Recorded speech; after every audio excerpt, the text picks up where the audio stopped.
Bonjour les padawans de la physique. Aujourd'hui, une vidéo un petit peu spéciale. J'entends par là que ça va pas être une explication d'un phénomène physique, mais d'un best-of d'un live que j'ai fait sur ma chaîne Twitch, où je réagissais à la vidéo de PH, donc de la chaîne du Point Génius, où Yann Solo de la chaîne de Sparsec a participé, et moi-même. Le principe, c'est donc bien évidemment de garder que les meilleurs moments, et surtout d'ajouter des explications complémentaires à la vidéo. Si vous n'avez pas vu la vidéo de PH, je vous la mets en description, et ça commence tout de suite après le générique.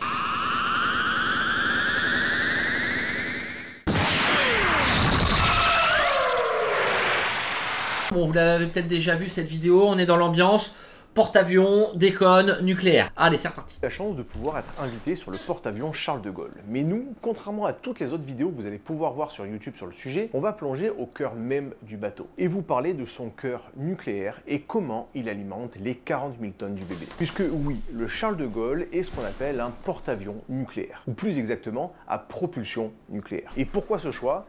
Eh bien pour sa formidable puissance très concentrée. Des pouvoirs cosmiques phénoménaux. Parce que ouais, faut bien le faire avancer et alimenter tous les systèmes à bord. Donc soit on se branche sur le secteur, mais il faut un très long câble, soit on lui fait téter du mazout, mais il va falloir lui embarquer des quantités folles, soit on lui file un cœur nucléaire, et là, hors ravito-bouffe et kérosène pour les avions, on est parti pour 7 à 8 ans d'indépendance. Moi, je suis un ancien marin du porte-avions, avec comme spécialité le nucléaire du porte-avions. J'ai pu montrer, grâce à PH et à Yann, mon ancien métier. Je vais employer des termes de la marine nationale. C'est-à-dire que quand je vais parler de couloir, je vais parler de coursive par exemple. Donc le bateau, il fait quelques centaines de mètres et on est là dans une coursive qui fait la moitié du bateau. Et on voit que la coursive, elle est giga grande parce que PH, il traverse toute la coursive avec la caméra. Et donc c'est parti pour un petit tour du et là, et ça va tout au fond là-bas, tout au fond. Yann, tu nous fais visiter Allez. ton chien chez toi ? Allez, c'est parti. Tu vois là, on est arrivé au PC mec avant. Poste de conduite, machine élec chaufferie. Comment tu fais pour vraiment avoir l'air de savoir de quoi tu parles? Je fais semblant. Ça c'est assez balèze quoi. Non mais j'ai appris, j'ai regardé ta chaîne. C'est ici qu'on va conduire le réacteur, la machine et l'électricité. Actuellement, je me trouve au pupitre KR, c'est le pupitre réacteur. C'est là où on va gérer les fissions pour créer de la vapeur qu'on va envoyer vers les abonnés, donc vers la machine. Et donc ici tu pilotes un réacteur nucléaire. Exactement. Putain la vache quand même quoi. Le pilotage du réacteur, que ce soit quand il est en marche, donc c'est-à-dire quand le bateau part à la mer, que ça distribue de la vapeur, ou quand on est à quai. Quand on est à quai, on n'envoie pas de vapeur, mais malgré tout, le réacteur, lui, ton cœur nucléaire est encore chaud. Il faut pouvoir évacuer la puissance. On a besoin de conduire quand même pour réfrigérer un minimum, en tout cas, notre réacteur. Donc il y a du monde nécessaire pour la conduite, que ça soit en arrêt ou en marche. Alors là, tout ce que j'ai dit est complètement vrai. On va juste rentrer un tout petit peu plus dans le détail. Donc là, on a vu le pupitre où les opérateurs qui conduisent le réacteur conduisent le réacteur tout simplement. Et en fait, c'est là où on va vraiment gérer la fission. Si on gère le nombre de fissions, si on augmente le nombre de fissions, on va augmenter l'énergie. Si on augmente l'énergie, on augmente la chaleur. Donc on peut produire de la vapeur, plus de vapeur pour envoyer vers les abonnés. Donc nous on appelle ça comme ça les abonnés, mais en fait on va distribuer la vapeur pour faire plein de trucs. Et il y a 24 heures sur 24 quelqu'un devant ce pupitre quand le bateau est en mer, parce que quand il est en mer, il envoie de la vapeur tout le temps. Quand je dis il est 24 heures sur 24, on est dans la marine, on est sur un bateau, forcément, on est des êtres humains. Tu peux pas mettre un mec 24 heures sur 24 pendant 2 mois. Je veux dire, à un moment, physiologiquement, c'est pas possible. Ce qui est important de comprendre, c'est que on marche par un système, on appelle ça de quart. D'accord? Qu'est-ce que c'est le quart? Ça veut dire qu'en gros, je simplifie, je vais pas vous expliquer tout ce que c'est le quart, mais en gros, toutes les 4 heures, on change, il y a un autre mec qui vient pour prendre la place, d'accord? Donc on lui dit ce qui s'est passé, il prend le quart et puis comme ça, toi tu peux aller te reposer. Donc du coup, tous les 4 heures, on change d'équipe. Et en gros, il y a 4 équipes. Moi, imaginons que quand j'étais KR, donc quand j'étais opérateur réacteur, je faisais mes 4 heures. Les 4 heures d'après, hop, j'avais un autre. Les 4 heures d'après, il y avait encore un autre. Les 4 heures d'après, il y avait encore un autre. Et ensuite, je revenais pour faire le machin, pour refaire mon quart. Ce qui fait que c'est la journée comme la nuit. Et là, un bouton en simulateur de con par contre. N'oubliez pas de lever, n'oubliez pas de lever les yeux au ciel. Ah, il y en a même un deuxième. Et prenez le temps d'y penser. Et prenez le temps. Et alors le rouge, là, on peut l'essayer, le rouge, on est bon là? Non, pas le rouge. Allez, c'est bon, on y va, là, on va voir ce que ça donne. Voilà, -5. Les mécanismes sont en FCB. 3 alimentés, 24 alimentés. Reçu. Et voilà, là vous venez de voir une sorte de simulation entre guillemets, même s'il y a la petite scénette avec Yann où on fait les cons, enfin où il fait le con d'ailleurs, moi je fais rien. enfin sur ce coup-là en tout cas, il simule l'arrêt d'un réacteur. Le bouton rouge, c'est pour arrêter le réacteur. Par contre, tout ce que vous avez vu derrière, même si c'est une simulation et qu'on est sur de la mise en scène, c'est comme ça que ça se passerait vraiment en cas d'avarie. Les opérateurs gèrent chacun leur pupitre et ils se parlent entre eux. Donc vous voyez, c'est pas comme dans certains films catastrophes où tout le monde est là. Non, c'est très calme, très posé, on fait les choses, tout est clair dans la tête de tout le monde et ils font les choses comme ils doivent les faire. Stop. Il faut attendre d'avoir la passerelle qui nous dise combien on doit avancer. Ah, c'est pas moi qui décide quand on passe en vitesse. Non, tu te remets comme on était et tu attends l'ordre. Je me remets en 90. Donc là, ici, on va recevoir l'ordre de la passerelle. Ça, c'est le commandant du Titanic qui nous envoie ça, là. C'est ici qu'on va commander la vitesse du porte-avions. Et donc, le commandant, voilà, il a la possibilité. Donc, il va envoyer au PCMec les différentes instructions pour dire bah, je veux plus, je veux moins et tout. Et donc, ça passe ici. C'est pas comme dans le Titanic avec la manette où ils font comme ça. Mais le principe reste le même, hein, voilà, on prend ça et on envoie à la salle de commande. Donc là, c'est exactement ça. Donc ça s'appelle un TROM, un transmetteur d'ordre machine. D'accord? Donc en fait, pour vulgariser la chose, les gens qui sont en passerelle, qui sont en haut, et ça ce que je vais vous dire là, ça n'a rien à voir avec le nucléaire. Sur tous les bateaux de la marine, c'est comme ça. En haut, il y a soit le commandant qui manœuvre, ou des gens comme Fernael qui ont la manœuvre, d'accord? C'est pas forcément... Le Pacha, c'est un être humain. Tout à l'heure, je vous parlais de Car. Il peut pas être 24 heures sur 24 éveillé. Il y a forcément des gens qui ont la manœuvre quand le Pacha... Pardon, le Pacha, c'est le petit nom qu'on donne au commandant sur un bateau. Quand le commandant, il va se coucher ou il a autre chose à gérer, eh bien, c'est d'autres personnes qui gèrent la manœuvre et la conduite du bateau. Et donc, pour gérer sa vitesse, eh bien, il envoie... Je veux que tu mettes les machines à telle allure pour pouvoir respecter la conduite qui est décidée en passerelle. Il y a une vraie discussion entre la passerelle et les PCMec. Et PH l'a très bien dit, c'est exactement la même chose que dans la vieille marine où il y avait le transmetteur d'ordre, bon, bah, qui était... Alors, soit vous l'avez déjà vu avec les cônes où on se parlait comme ça, machine avant toute, machin, ou alors, comme le Titanic, avec la manette. Maintenant, on est quand même sur du numérique, hein, c'est une espèce d'iPad qui permet d'avoir la liaison, mais on sait ce que la passerelle veut pour pouvoir aller à la vitesse où on va. La manette devant, justement, vu que tu le dis, le bétonnier, c'est la manette que le KM, donc l'opérateur machine, gère. Et en fait, cette manette, en gros, imaginez qu'elle commande une vanne qui va envoyer plus ou moins de vapeur dans la turbine de propulsion. La turbine, ah bah c'est une turbine, ça tourne. Eh bien, plus j'envoie de vapeur, plus la turbine elle tourne vite, plus je fais tourner ce qu'on appelle la ligne d'arme, donc mon hélice, et plus le bateau va avancer vite. Donc en fait, plus je pousse, plus je vais faire avancer vite le bateau. Et la vapeur qui va dans la turbine, elle vient d'où? Bah, de ce que je vous ai dit tout à l'heure. Elle vient de la chaufferie nucléaire qui a été chauffée par nos fissions. Bien, donc toute cette partie-là, effectivement, c'est pour apprendre à utiliser un petit peu toutes les machines, mais le plus important, c'est ici, bah, ça va permettre de simuler toutes les avaries, toutes les pannes, tous les cas de figure, et simplement bah, d'apprendre à réagir de manière posée, selon des procédures précises, parce qu'on les a vues en simulateur. Et c'est exactement ça, en gros, c'est le normal, on conduit, tout va bien, il n'y a pas de problème, il n'y a pas d'avarie, tout va bien.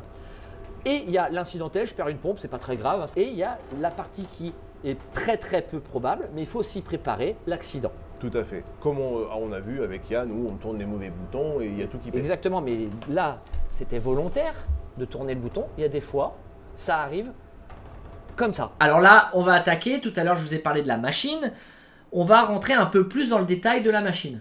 On se retrouve au pupitre KR pour la machine. On va récupérer la vapeur créée par la chaufferie qu'on a vu juste avant au pupitre KR et on va la distribuer à différents abonnés. Abonnez-vous, hein, ils vous distribuent de la vapeur après. N'oubliez pas le like. Les abonnés, qu'est-ce qu'on a? Ici et ici, deux turbo-alternateurs. Ce sont des turbines, donc c'est la vapeur qui va faire tourner les turbines. Ces turbines sont accouplées à des alternateurs qui vont ensuite distribuer l'électricité sur le réseau et donc j'ai envoyé l'électricité partout dans le bord.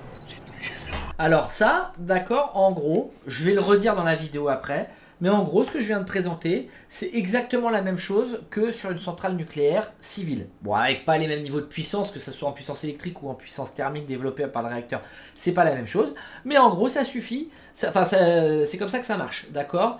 Une fois de plus, la vapeur qui fait tourner les turbines, elle vient d'où? Elle vient du réacteur, en tout cas du circuit secondaire du réacteur. Ok? Donc la vapeur arrive dans les turbo-alternateurs et là on va voir à quoi ressemble un turbo-alternateur. La partie turbine, c'est la partie qui sera le plus au fond, vers PA chez moi. Et la partie alternateur, on la voit quasiment pas, mais c'est la partie verte qui sera au plus proche de nous. Si vous voulez savoir comment marche un alternateur, je connais une chaîne de vulgarisation scientifique super sympa. Ouais, je gagnais 1 million de sesterces. Et avec, j'ai acheté une paire de chaussures. Trop grande, puis moche en plus. Pardon. Donc ici, on est dans le compartiment qui s'appelle La machine. la machine, tout simplement. Et donc ça, c'est en fait c'est le Nespresso. En fait, c'est là où vous faites le café. Exactement. C'est pour ça que ça fait du bruit. Donc, Exactement. voilà. Non, alors donc là, en fait, on a la vapeur qui arrive directement depuis le réacteur. Et donc là, la vapeur arrive dans tous ces beaux tuyaux et va ensuite entraîner une turbine. C'est à peu près là. C'est à peu près là. La turbine va tourner qui va ensuite entraîner l'alternateur. Vous êtes au courant, vous commencez à le savoir, bien entendu. Et le truc pour, au final, fournir l'électricité. Exactement. Ah ben ça y est, on y arrive. Les Donc, câbles voilà. bleus là-bas, là, c'est fait pour ça. Pour Effectivement. Et donc en fait, vous voyez que c'est pas immense hein, comme machinerie. On est sur une turbine relativement... 10 mètres, voilà. Ouais. Mais ça fournit, donc là, il y en a 2 hein, sur le bateau, c'est ça? 4 au total. 4 au total. On a 2 machines. Là, on est dans la machine avant. Ok. Donc alimentée par le réacteur avant. Machine avant, machine de gland. Machine arrière, machine de guerre. La machine arrière, elle est alimentée par le réacteur arrière. Et dans chaque machine, il y a 2 turbo-alternateurs. Ok. Et ça, donc, pour faire toute l'électricité du bateau. Et donc, il y a 4 turbo-alternateurs de 4 MW. Au total, 16 MW électriques possibles au maximum pour tout le bateau. Les turbo-alternateurs qu'on a vus juste avant à KM, ça va être la production électrique. Ici, on va gérer la distribution électrique. Okay. Donc là, c'est EDF, d'accord? EDF, pas dans le sens réacteur, mais c'est ceux qui vont distribuer, c'est le réseau électrique du bateau, d'accord? C'est ceux qui vont envoyer l'électricité quand tu as besoin de brancher dans une prise, par exemple. On reste sur un bateau, donc tout ce qui va alimenter électriquement les pompes, les moteurs des pompes, les moteurs électriques des pompes, etc. Ça va donc distribuer vers tous les tableaux du bateau pour alimenter derrière les auxiliaires qui sont alimentés par ces tableaux. D'accord? La machine va gérer la production électrique, car la vapeur va faire tourner la turbine, qui va faire tourner l'alternateur, qui va fournir l'électricité.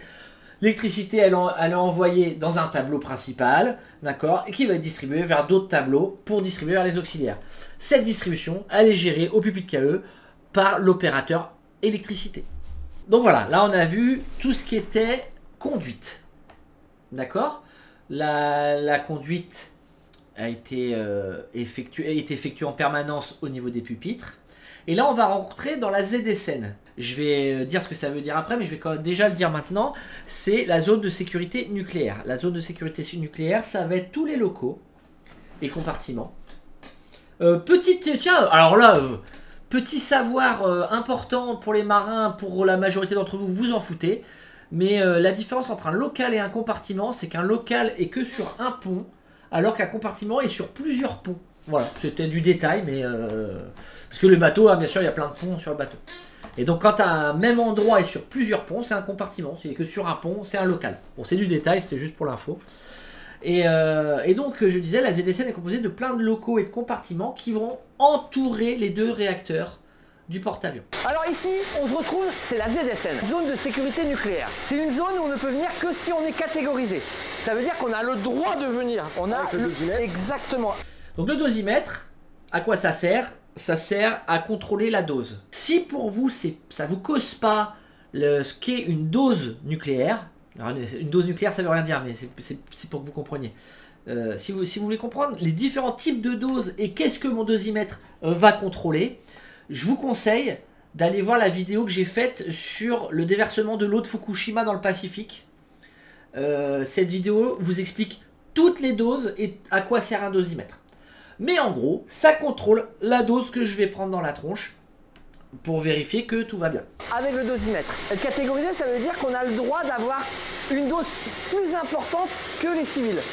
Une dose raisonnable, hein, mais plus importante. Et donc, pour venir en ZSN, il faut le dosimètre qui nous sert aussi de clé. Pas de dosimètre, pas de ZSN. Alors en haut se trouve le hangar Avia. On en parlera tout à l'heure. En bas se trouve le compartiment réacteur. On va rentrer dans le labochimie, d'accord? Donc, dans un domaine d'expertise nucléaire un peu plus élevé que ce qu'on a vu jusque-là. Voilà, ici, on va s'occuper d'analyser toutes les eaux qui sont utilisées pour le fonctionnement des 2 chaufferies nucléaires que l'on a à bord du porte-avions Charles de Gaulle. On a la partie eau primaire qui est ici, donc avec une hotte qui est ventilée en dépression. En dépression, ça veut dire que là, la pression à l'intérieur, elle est plus faible. Voilà, on est à Ce qui fait moins que 300 millibars. dès qu'il y a un échange, l'air va forcément dans ce sens-là et ne peut pas sortir. Exactement. Et je vois que, petite dédicace, puisque vous avez mis un petit pH là ici. Ici, on a ce qu'on appelle une spectrogammamétrie. On va pouvoir mesurer la radioactivité du primaire. Ici, on est plus sur de la physico-chimie. Alors la spectro, peut-être qu'un jour je ferai une vidéo dessus parce que je trouve ça assez intéressant. Tu mets un produit à l'intérieur, possiblement radioactif. Tu le laisses pendant un certain temps. Il va y avoir des raies qui vont sortir et parce qu'il va regarder l'énergie. Je rentre pas plus dans le détail, mais regarder l'énergie parce que chaque noyau a une certaine énergie, enfin va développer une certaine énergie, ce qui va permettre de savoir quel type de noyau radioactif vous avez dans ce que vous avez mis à l'intérieur. Donc la spectro, c'est vraiment intéressant. Donc en gros, c'est pour vérifier tout ce qui est qualité de l'eau. Ici, on est sur la partie dite froide, non contaminée. C'est bien important de... Ah, je suis désolé, je recoupe, mais là c'est important ce qu'il dit, puisqu'il parle de partie froide. Dans le nucléaire, je suppose que dans le civil c'est pareil, dans le nucléaire, il y a le chaud et le froid. Le chaud, c'est quand c'est contaminé. Le froid, c'est quand ça l'est pas. D'accord ? Si vous avez bien suivi ce que je vous dis depuis le début du live, le circuit primaire, là où il y a le cœur du nucléaire, là où il y a les fissions, c'est là où ça va être radioactif. D'accord ? Donc le circuit primaire, il est chaud. Le circuit, il est chaud. Pas chaud en termes de température, mais il est chaud parce qu'il est contaminé. Le circuit secondaire, lui, qui n'est pas en contact avec le circuit primaire, lui, il est froid. Pourtant, il a la même température, vous comprenez bien ? Dans le langage nuc, ce qui est chaud est contaminé, ce qui est froid ne l'est pas. Point.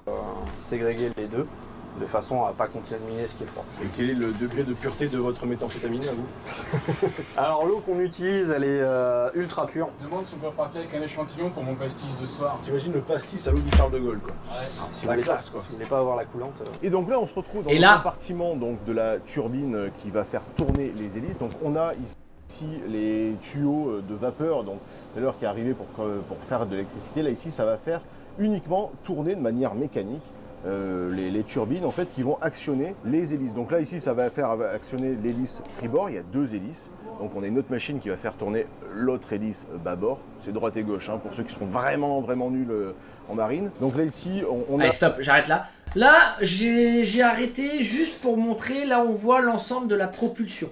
Pareil, je ne vais pas rentrer dans les détails, mais juste pour info, puisque vu qu'on l'a filmé, donc autant l'expliquer. Sur la gauche, on a la turbine haute pression, sur la droite, on verra la turbine basse pression. Les deux sont reliés ensemble. En fait, ce qui se passe, c'est que la turbine haute pression, elle va tourner, elle va détendre la vapeur. On va rester sur de la vulga, mais en gros, on a de la vapeur qui arrive sous forte pression, qui fait tourner la première turbine. Ok ? Donc si vous voulez, elle va perdre en pression. D'accord ? En sortie de la turbine haute pression, elle a perdu en pression. Donc elle va être en basse pression, on va dire. Du coup, pour travailler et pour pas perdre, parce que la vapeur qui sort de la première turbine, elle est encore utilisable. Sauf elle n'a pas la même force, si vous voulez. C'est de la vulgaire, hein, mais elle n'a pas la même force puisqu'elle a perdu en pression. Et c'est pour ça qu'on va aller dans la deuxième turbine, qui est beaucoup plus grosse, parce qu'il faut beaucoup plus de volume pour avoir le même travail, vu que la pression elle a baissé. Et c'est pour ça qu'on a deux turbines de propulsion. Et les deux turbines vont faire tourner leur axe dans ce qu'on appelle un réducteur, pour réduire la vitesse et pour pouvoir faire tourner l'hélice.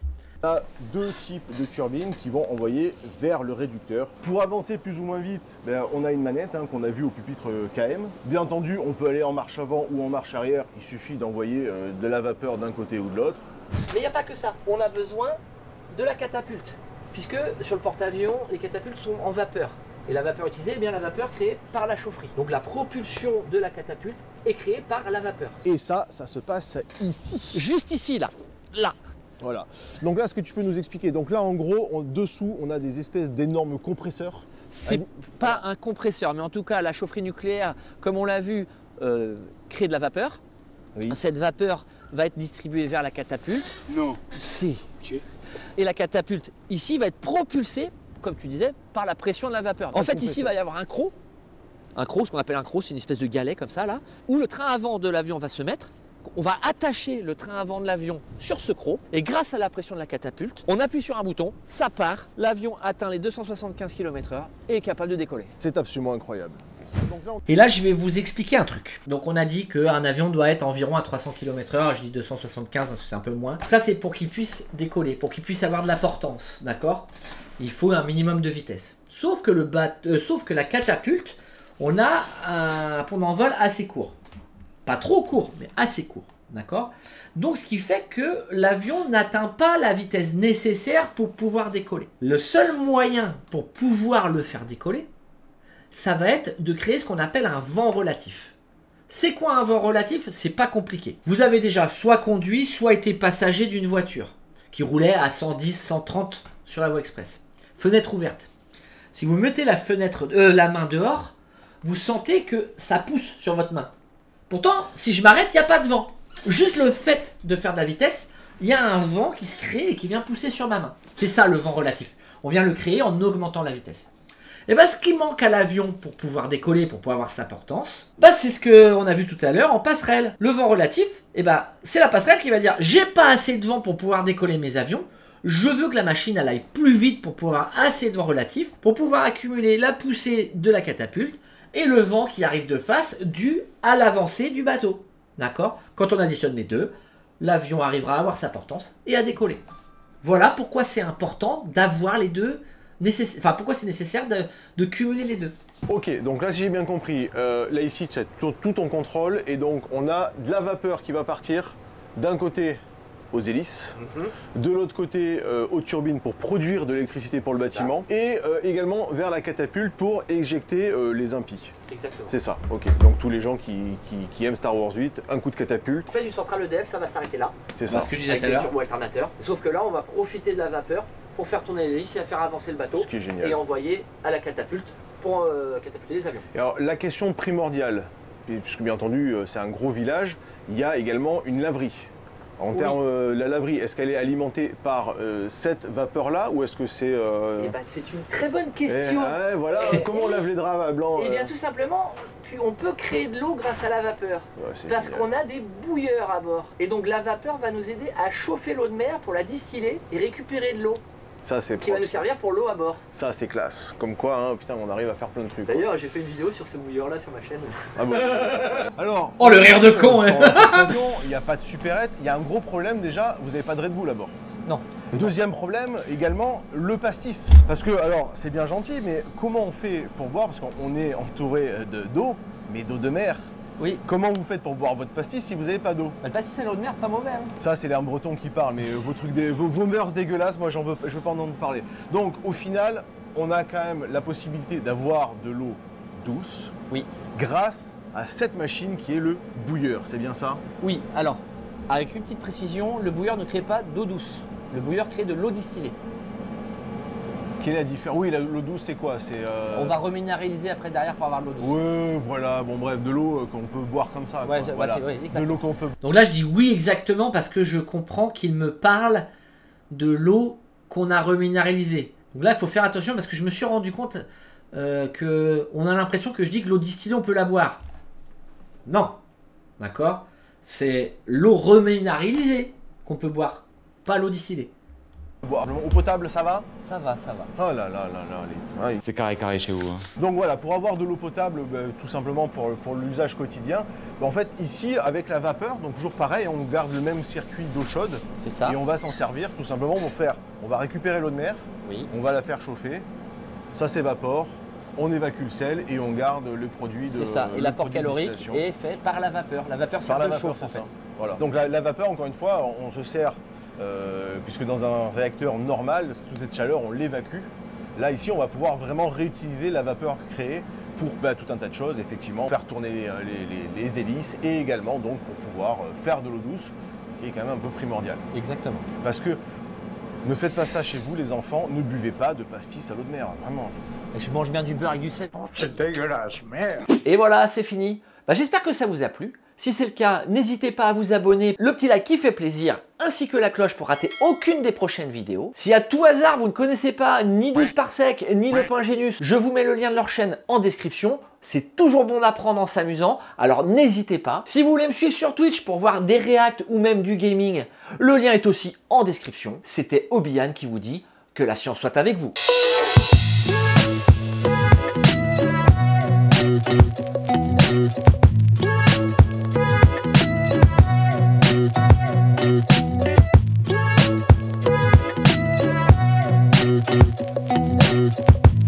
abandonné, bien abandonné.